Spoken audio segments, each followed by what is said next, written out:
Keindahan Injil tertutup karena hoaks bahwa Injil sudah dipalsukanlah, Yesus yang disalib digantikanlah, Yesus itu manusia, masakan manusia dijadikan Tuhan. Jadi orang Kristen itu nggak benar, musyrik dan lain-lain. Isu-isu seperti itu mengakibatkan banyak orang kehilangan sesuatu yang sangat berharga, bahkan paling berharga di dunia ini. Karena kekristenan itu sebenarnya sangat sederhana ya, yaitu satu, hidup yang mengasihi Tuhan dan sesamanya.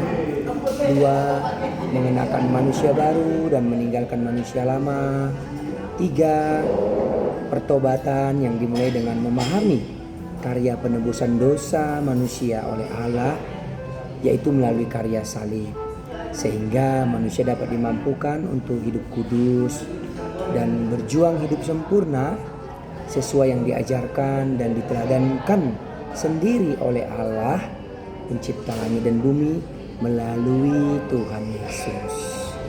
Jadi keindahan berita itu ibarat air terjun yang indah di sebuah desa, tapi tidak kunjung bisa dilihat dan dirasakan keindahannya dan kesegaran airnya oleh banyak orang, bahkan oleh tetangga desanya sendiri. Karena apa?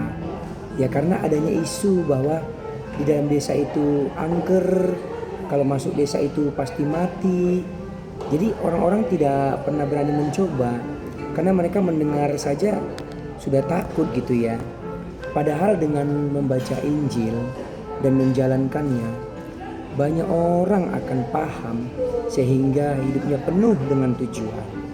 Hidupnya akan diubahkan, hidupnya akan berkelimpahan, dari manusia lama menjadi manusia baru, dari hanya mengasihi diri sendiri menjadi mengasihi Tuhan dan sesamanya.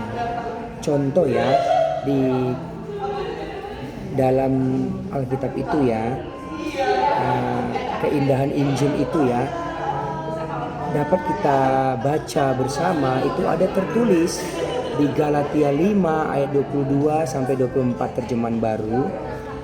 Bunyinya begini: tetapi buah roh ialah kasih, sukacita, damai sejahtera, kesabaran, kemurahan, kebaikan, kesetiaan, kelemah lembutan, penguasaan diri. Tidak ada hukum yang menentang hal-hal itu. Barang siapa menjadi milik Kristus Yesus, ia telah menyalibkan daging dengan segala hawa nafsu dan keinginannya. Itulah salah satu keindahan Injil yang ada tertulis di Galatia 5 ayat 22 sampai 24. Jadi ibarat mengenali sebuah pohon ya, bukankah dari buahnya kita tahu jenis pohonnya itu? Jika buahnya mangga maka pohonnya pasti mangga, tidak mungkin jadi buah durian. Seperti itulah ilustrasinya tentang Injil itu, yang isinya adalah firman Allah, dan firman Allah itu isinya pasti baik dan luar biasa berguna untuk manusia di dunia ini maupun kelak untuk di sorga, yaitu adanya perubahan hidup dan adanya kepastian di kekalan kelak.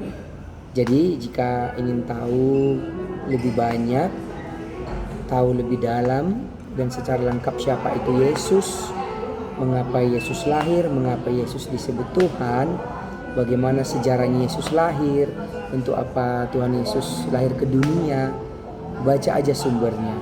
Ada di dalam Injil, bukan katanya dan katanya. Jadilah bijak, carilah sumbernya, bukan katanya.